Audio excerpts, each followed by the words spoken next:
a drama plays out. Two hyena cubs, born in rival territories, struggle to survive as their clans wage war.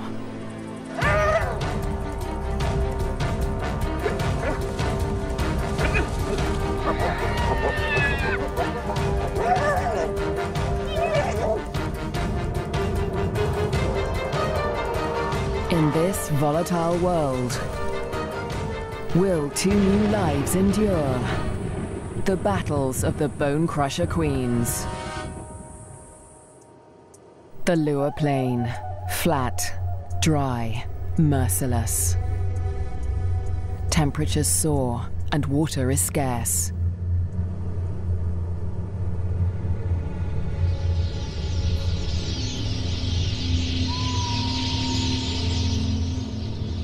When the rains come, a wildebeest migration will flood into Lua Plain, but for now, only a few hardy adults stir the dust. Yet in this barren landscape, one of Africa's most underestimated predators has risen to greatness: the spotted hyena. Spotted hyenas are extraordinary survivors. Their powerful jaws crush through bone, and their cast-iron stomachs digest even rotting meat.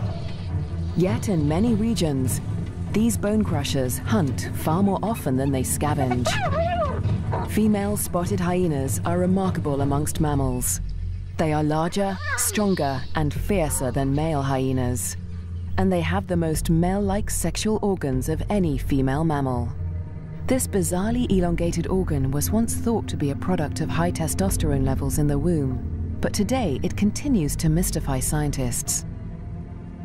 The female hyenas govern the clans, led by all-powerful matriarchs. Neighboring clans are sworn enemies, and territorial trespassers are often viciously attacked. This story begins in Zambia, in the Lua Plain National Park, where spotted hyenas reign as the top predators. In the heart of the park is a thriving hyena clan.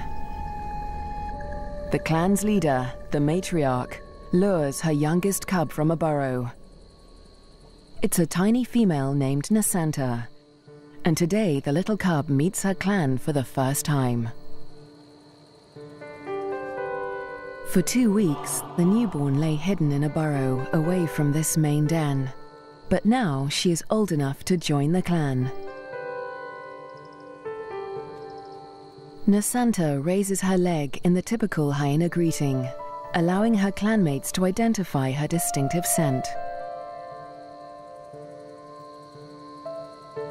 The clan will recognize her by this smell, and she in turn must learn to recognize theirs.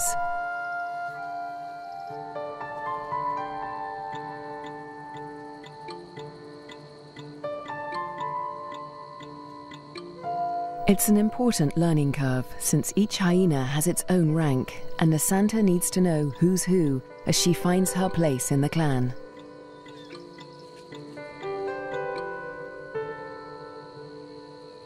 Fortunately, when it comes to rank, Nsanta has a head start.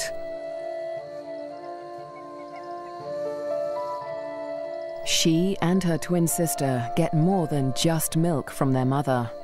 As cubs, they also inherit her superior status. As the matriarch, their mother ranks highest in the clan and enjoys the support and protection of all of the clan's dominant females. Nobody dares to confront her or her cubs. But not all hyenas live such charmed lives. 4 kilometers to the southwest is another clan, Nsanta's clan's greatest rival. This clan abounds with cubs. Most are the offspring of the high-ranking females, but one among them is different. His name is Twambo, and he is the son of a low-ranking female. Like Nsanta, Twambo inherits his mother's rank, but this time, it's not a blessing. Low-ranking hyenas are often bullied by the clan, and with his mother's rank, Twambo will be a target. His mother will care for him, but she won't dare to defend him from the more dominant females or their cubs. Behind her lies 𝐶𝐿𝐵's father. He's the alpha male, the top-ranking male in the clan. But all spotted hyena males are subordinate to the females. He ranks even lower than 𝐶𝐿𝐵's mother. 𝐶𝐿𝐵 will get little support from his low-ranking parents. He'll have to face his clanmates alone.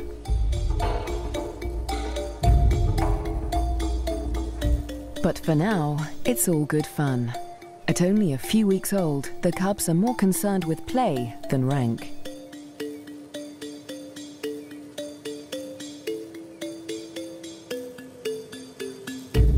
For 𝐶𝐿𝐵, the worst is yet to come. 𝐶𝐿𝐵 and 𝐵𝐵𝐼𝐻𝑡𝑎's home on the Lua Plain has a catastrophic history. For more than 100 years, the 𝐶𝐿𝐵 people have lived in the Lua Plain National Park amongst the wildlife, conserving and protecting it by order of the 𝐶𝐿𝐵 king. But a decade ago, around the turn of the 21st century, everything changed. A scourge of poachers invaded Lua Plain. Weapons streamed in from war-torn Angola, and a massacre was unleashed. Lions were targeted for their valuable skins, the herds for their meat.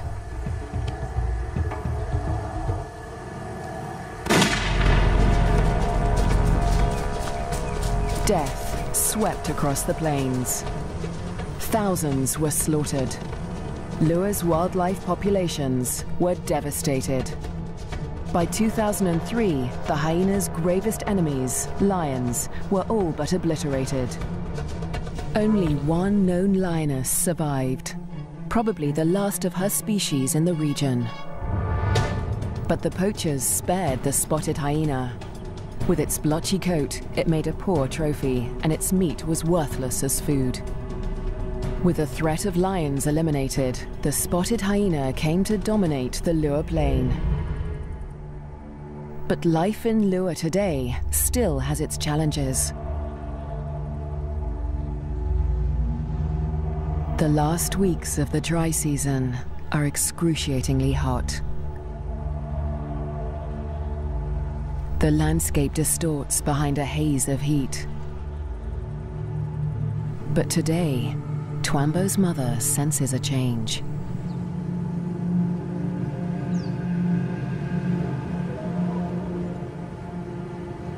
A wind has picked up, carrying with it the promise of relief.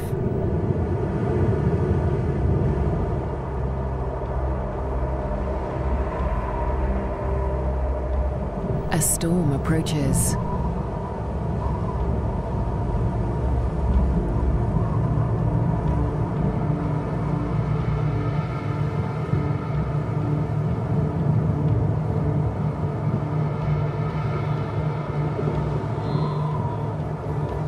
The wildebeest bulls revel in the anticipation of rain.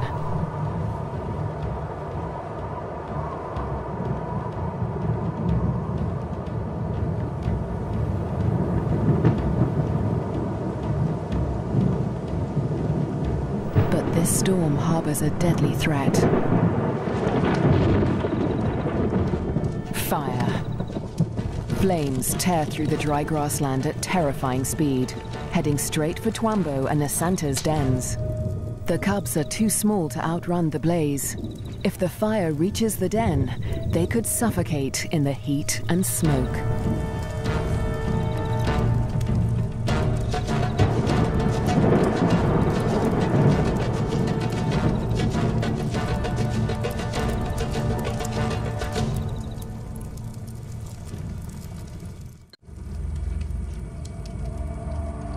A new dawn brings the dying flames of the inferno.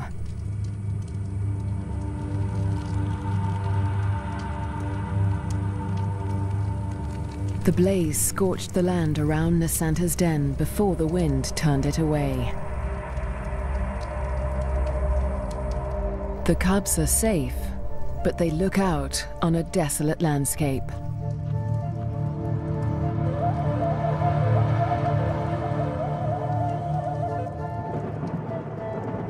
As the last embers burn to dust, the promised rain arrives at last.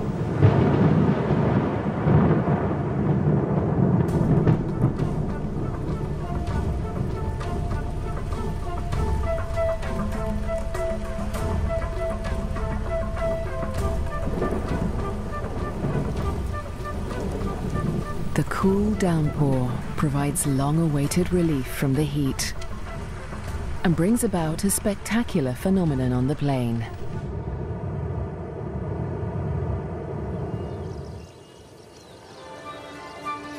A few days after the fire, a carpet of pink lilies sprouts across the plains. Triggered by chemicals in the smoke from the fire, the beautiful bloom lasts only a few weeks.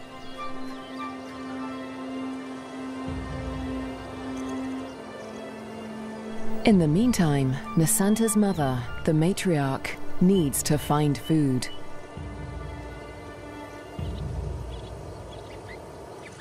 The matriarch heads north, where the first herds of the migration begin to gather, leaving young 𝐸𝐶𝑎nta untended at the den. Spotted hyena milk is so rich that 𝐸𝐶𝑎nta can survive without suckling for days at a time, so the matriarch can afford to venture far from the den in search of food. At last, she spots a telltale sign of a potential meal. Vultures.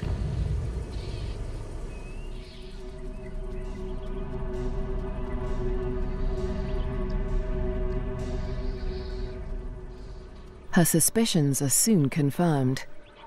A wildebeest bull lies injured in the grass. The matriarch is the first hyena on the scene, but she is not the only predator. This bull is the victim of the last lioness in Luo Plain. The matriarch tries to move in on the bull, but she's unnerved by the lioness. A conflict with a big cat could be fatal. The hyena keeps her distance as the bull quietly dies, not willing to provoke a conflict while the lioness remains nearby.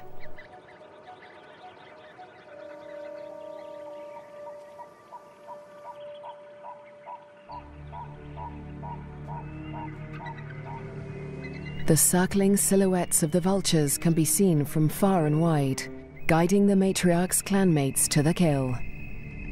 In the darkness, the hyenas feast at last.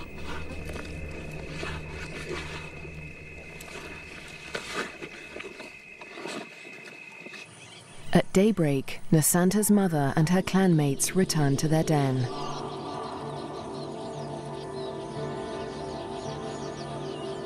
The matriarch rouses the cubs. 𝐸𝐶𝑎nta is larger now, and lighter fur marks her face and neck. The adults have returned with meat, a rare luxury for hyena cubs.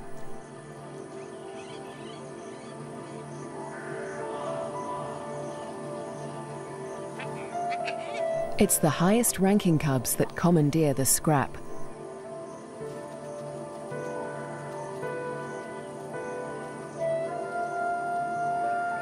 𝐸𝐶𝑎nta is lost to the feast, but she fights for her share. The other top-ranking cubs are stiff competition, and they won't let lower-ranking cubs anywhere near this scrap. As an adult, 𝐸𝐶𝑎nta will have to contend with highly competitive clanmates at kills. She must learn to eat fast or lose out, since a clan can reduce a carcass to scraps in less than 20 minutes. She will still suckle her mother's rich milk for about a year, but this new taste for meat is the beginning of 𝐸𝐶𝑎nta's transformation into a deadly and efficient predator. The Luo Plain is undergoing an extraordinary metamorphosis.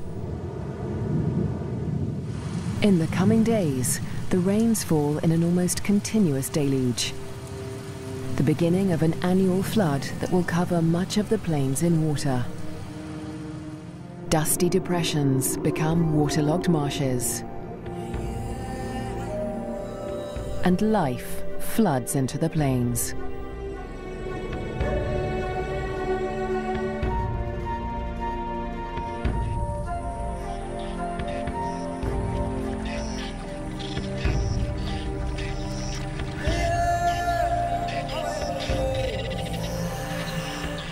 At last, the migration arrives.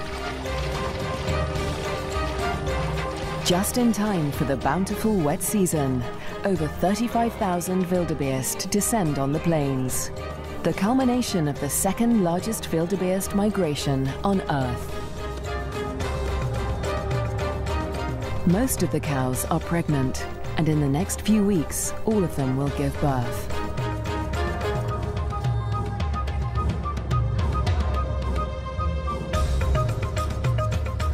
The calves make easy prey, but the sheer number of them ensures that many will survive to adulthood. For the hyenas, the time of plenty has begun.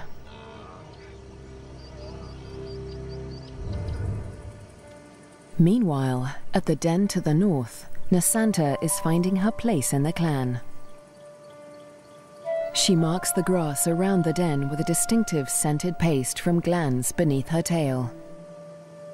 The adults use this pasting to mark their territory. For 𝐶𝐵𝐵, it's part of the process of establishing her rank.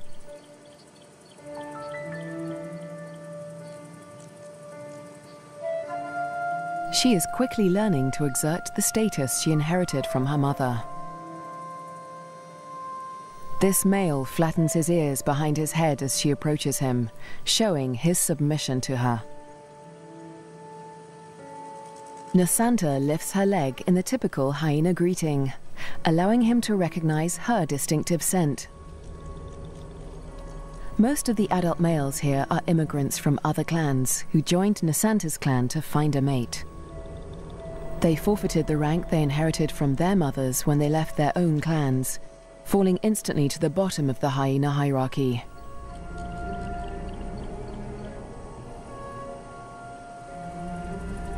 Despite 𝐶𝐵𝐵's age and tiny size, this male and all the other adult immigrant males in her clan are subordinate to her.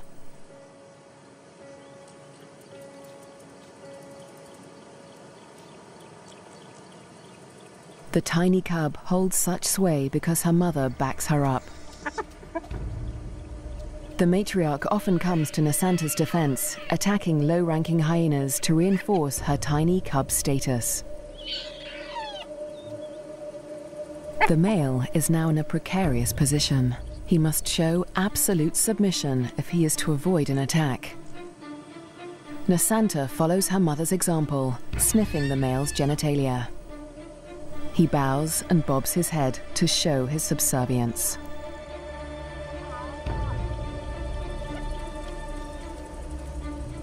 But the clan females are not convinced. They join the interrogation. Fearlessly, 𝐶𝐵𝐵 stays in the thick of the fray.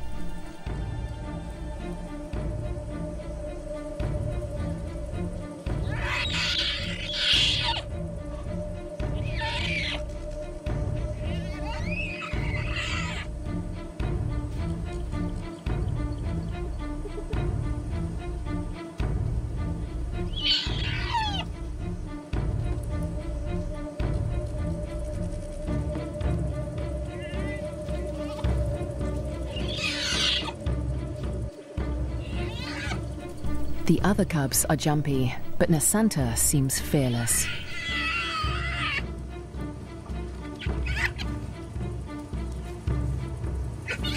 With the protection of the matriarch and the clan females, no hyena would dare to hurt 𝐶𝐵�. 4 kilometers to the southwest, 𝐶𝐵𝐵 is not faring quite as well. He's also growing up fast, with the first spots showing through his black coat. But unlike most of the other cubs, 𝐶𝐵𝐵 is a loner. As the cubs get older, they become more aware of each other's ranks. The higher-ranking cubs have built bonds with each other, forming relationships they will carry into adulthood. But 𝐶𝐵𝐵 has few allies in the clan. When the other cubs do take an interest in him, it's usually to beat him up.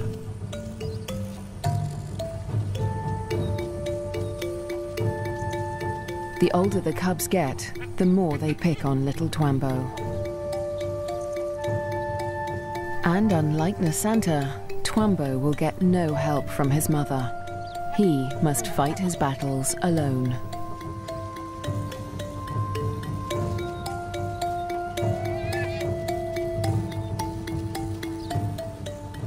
In the meantime, 𝐶𝐵𝐵's mother has other things in mind. It's time to leave the cubs to hunt. There are many mouths to feed. The clan needs a big kill. Tonight, the hyenas will hunt as a pack.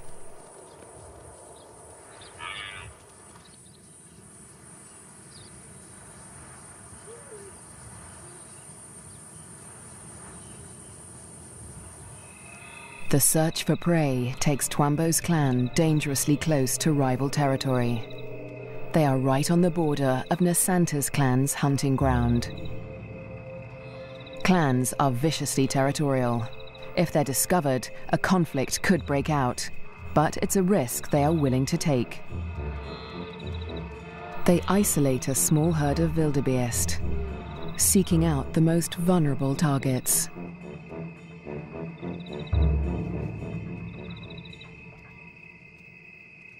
The clan charges the herd.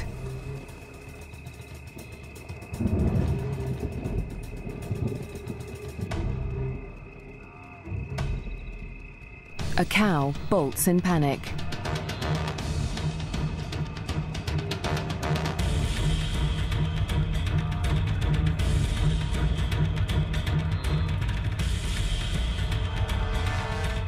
A calf is separated from the herd.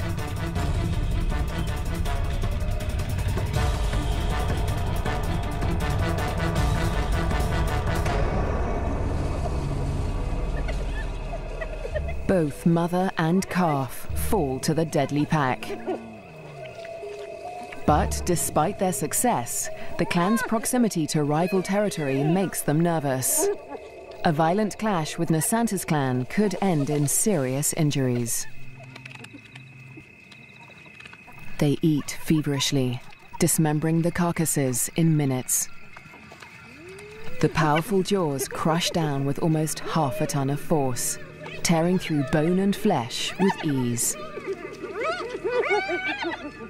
Despite the feeding frenzy, the hyenas are anxious to avoid being discovered by their rivals.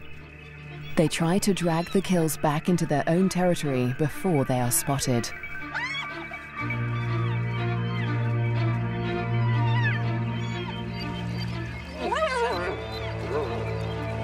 The move comes too late. A territorial patrol from 𝐵𝐴𝑛𝐴's clan has come to investigate.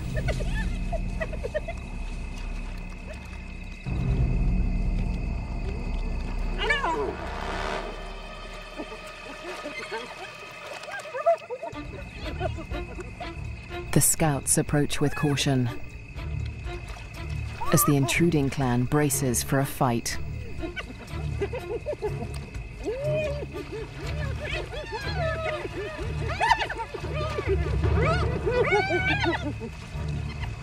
Tensions are high on both fronts.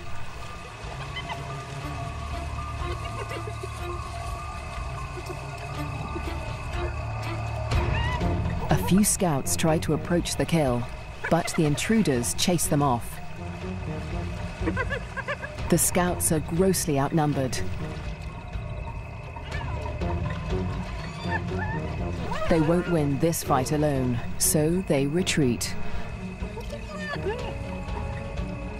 But this battle isn't over yet. The scouts will return with reinforcements.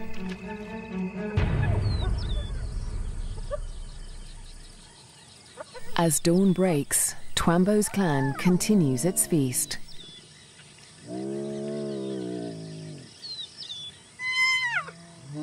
Lulled into false security, they hold their position, still precariously close to enemy territory.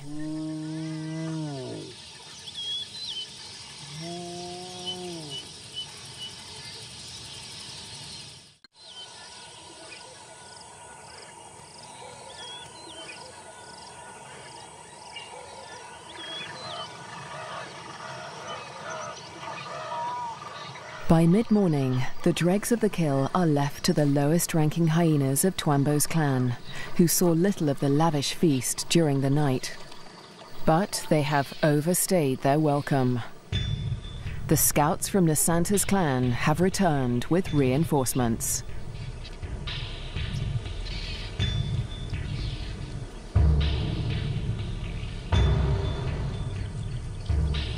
This territorial infringement will not be taken lightly.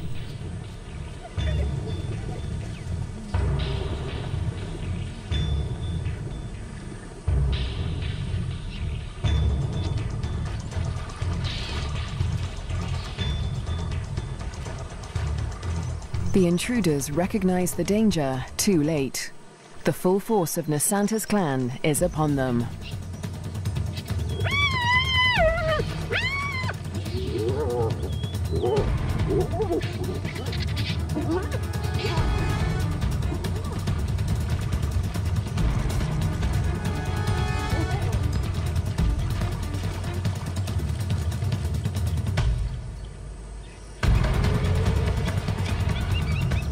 𝐸₂₀'s father, the intruding clan's alpha male, is in trouble. A large female from 𝐸₂₀'s clan is close on his tail.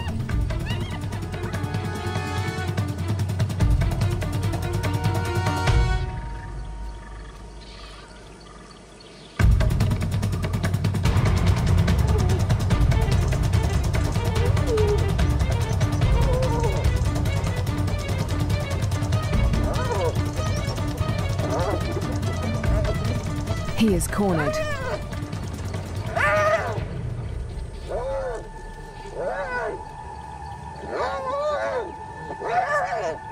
The fierce females show him no mercy.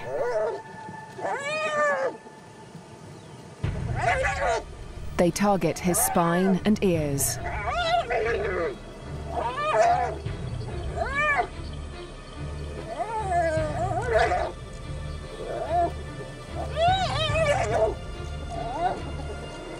This is a fight for his life.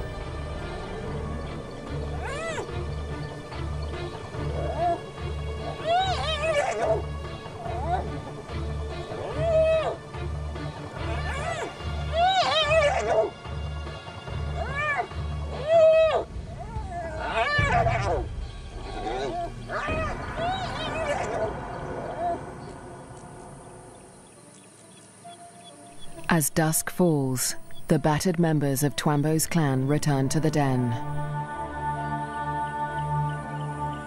Many are wounded, but only one is missing. 𝐸₂₀'s father.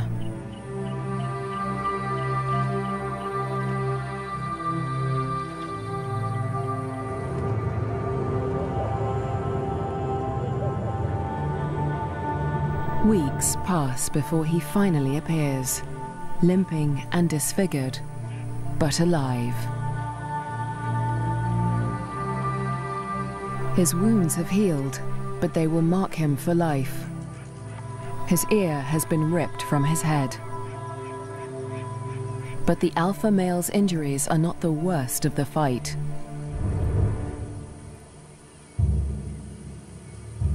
At 𝐸₂₀'s den to the north, a male hyena's wounds reflect the true horror of the conflict.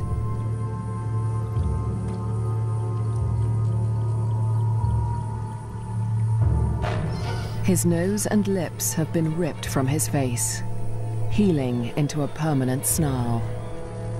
Next to humans, hyenas are probably one of the most fatally aggressive animals on Earth. One day, 𝐸₂₀ will have to breach this deadly territorial rivalry when he leaves to find a mate in a new clan.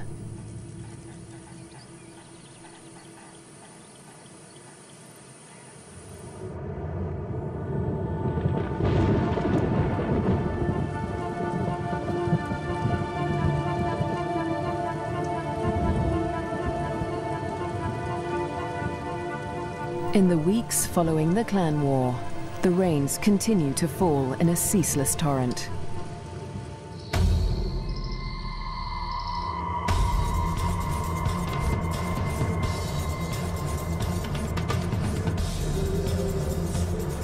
rising waters swallow vast tracts of land.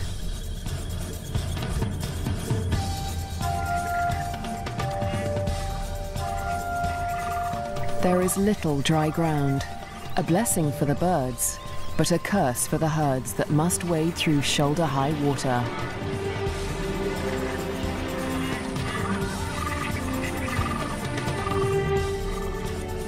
The flooding encroaches fast on 𝐶𝐵𝐵's den. The adult hyenas seem to enjoy the quagmire, using it as a pantry in which to store scraps for future meals. But the cubs cannot swim as well as their parents. If the waters reach the den, they could drown. For now, the den is still dry, and 𝐶𝐵𝐵 and his clanmates are safe. 𝐶𝐵𝐵 is starting to look more like the adult hyenas. His once black coat is now a spotty mane of brown fur, and he has more than doubled in size. But his low rank remains a problem. Even the smallest cubs still actively pick on him.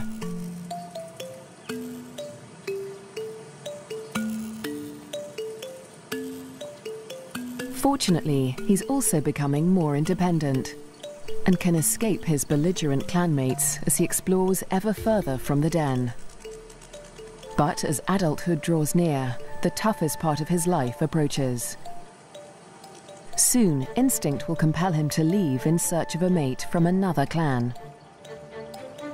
If he's not killed for intruding on rival territory, he'll have to struggle for acceptance into a new clan. What little rank he has will be stripped away, and like the adult males of his own clan, he'll become submissive to the clan females. Unprovoked attacks and exclusion from kills will become commonplace. It's a hard life, but life without a clan is harder. Alone, he may struggle for food. His ability to draw nutrition from even the oldest bones may become a matter of survival. At the clan to the north, Nsanta and her sister will not suffer this fate. As high-ranking females, they will never want for food. In fact, unlike 𝐶𝐵𝐵, they will often be the first to feed at kills. Much of the land around Nsanta's den is dry, and the matriarch guides the cubs through their future hunting grounds. Soon, they will even be allowed to join their mother on a hunt.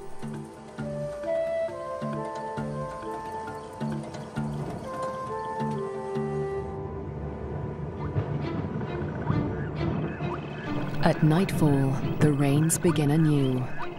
Catfish squirm through the flooded Lua Plain as the waters rise ever higher. If the flood reaches 𝐶𝐵𝐵's den, it could change everything for his clan.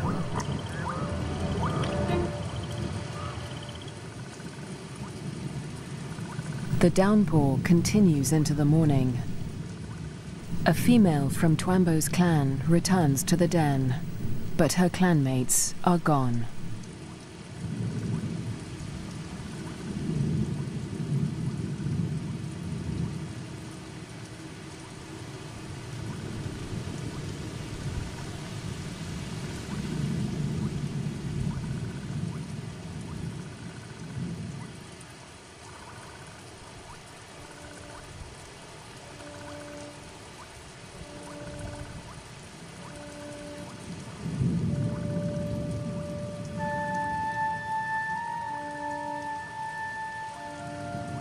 The burrows lie empty.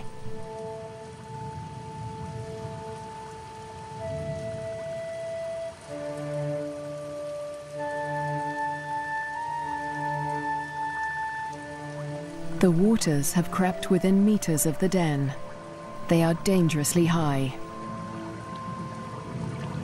The cubs lack the size and strength to swim to safety and could easily drown in the deep waters.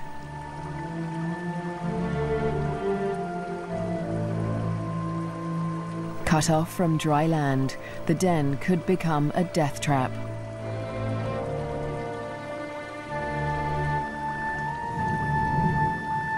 The matriarch must have led the cubs out in the night before the waters reached the den. But this female has been left behind. She will have to search for the clan on higher ground, or try to survive without them.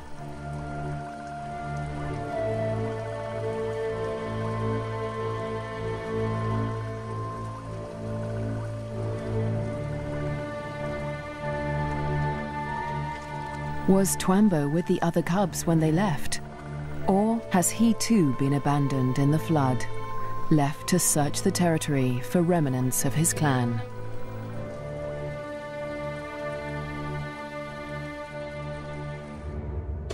Years pass, and the fates of 𝐶𝐵𝐵 and his clan remain uncertain. Dry seasons come and go, and each year the plains flood anew. 𝐶𝐼𝐻 continues to flourish as she grows into a high-ranking adult. But today, something unexpected happens. A stranger appears, a hyena foreign to 𝐶𝐼𝐻's clan. It's 𝐶𝐵𝐵. He survived the floods and has grown to adulthood. He's on his own now, searching for a mate and a new clan. He's been drawn here by the scent of a female in season. That female is 𝐶𝐼𝐻, and 𝐶𝐵𝐵 gets her attention. He's an intruder in her territory, but she doesn't attack him. She'd rather claim him as a mate. New genes in the clan are a valuable asset, and nomadic males are often favored as mates over resident males. With 𝐶𝐼𝐻's approval, 𝐶𝐵𝐵's intrusion is allowed by the clan, for now. But there is one hyena that disapproves of the match. He is a high-ranking male from 𝐶𝐼𝐻's clan, and his hopes for mating with 𝐶𝐼𝐻 have been dashed for now by 𝐶𝐵𝐵's unexpected appearance. The pair retreat to avoid a conflict, but the scorned male follows them, intent on challenging 𝐶𝐵𝐵 for mating rights. A long-distance chase begins.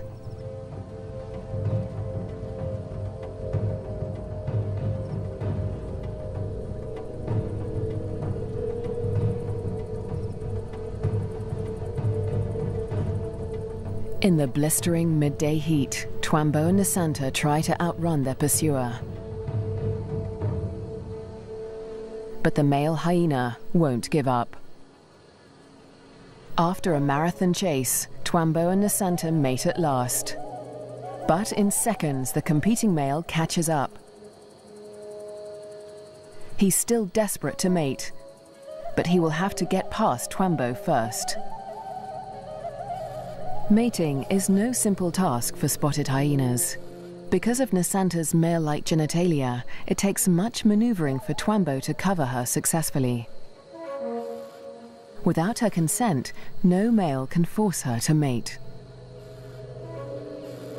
But that doesn't stop the scorned male from trying. He attempts to mount 𝐶𝐼𝐻 from behind 𝐶𝐵𝐵.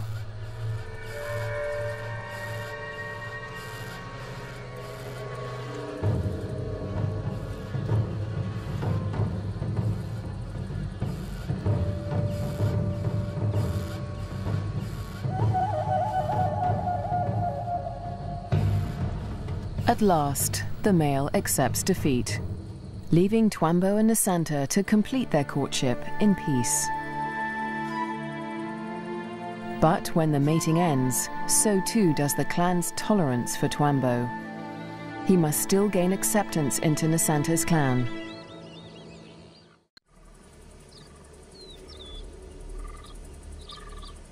The next day, 𝐶𝐵𝐵 approaches 𝐶𝐼𝐻's den to attempt to gain acceptance.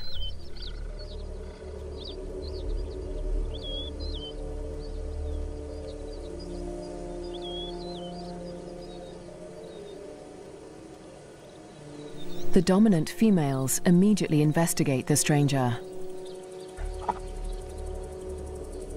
𝐶𝐿 flattens his ears and bows his head to show his submission. But it's not enough for them.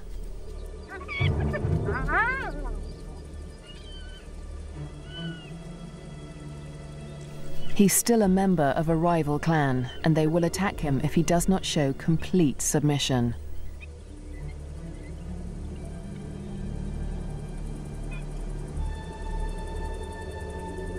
In order to gain acceptance into the clan, 𝐶𝐿 must also win the favor of the matriarch, Nasanta's mother. She is nursing a new litter of cubs, and she'll protect them at all costs, especially from strangers like 𝐶𝐿.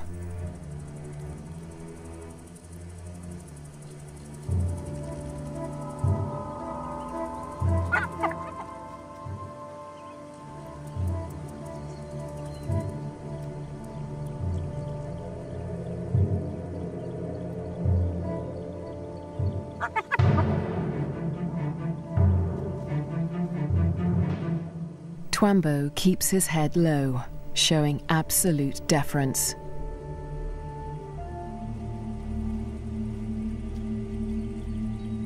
The tactic works. The matriarch relents.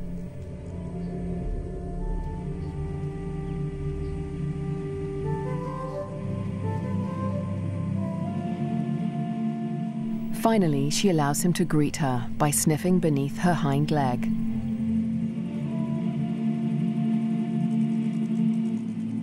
He does the same to her cubs, who will rank above him in this clan.